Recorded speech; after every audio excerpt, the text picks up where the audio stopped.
Listen, this Saturday, Adam, this coming Saturday, 4 days from now, will be the 30th anniversary of the final end of the USSR, the final collapse of the Soviet Union on Christmas Day, 1991. I watched it live on TV at the time.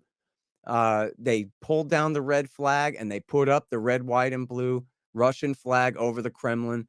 Even Belarus and Ukraine and Tajikistan and all of the last of the republics, so-called Soviet republics, the Baltics, were all let free, and it was over. That was it. And you would think if you and I had just got here that, okay, well, good. Communism is dead. The Soviet Empire is over. All of Eastern Europe is free. And the Russians now want to adopt essentially a constitutional Republican form of government in a sense, with capitalism and Orthodox Christianity as their kind of, overriding cultural North Star and all this kind of thing. We can get along with that.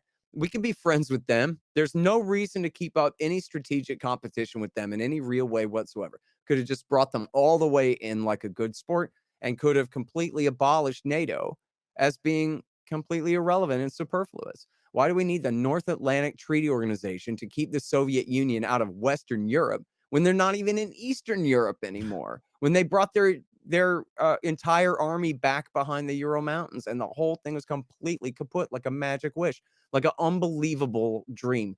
I mean, and for people who are too young, and go back and watch a couple of YouTubes or whatever, look at a map of the old USSR that dominated all of Eastern Europe after World War II, all the way up to the Elbe River, halfway across Germany.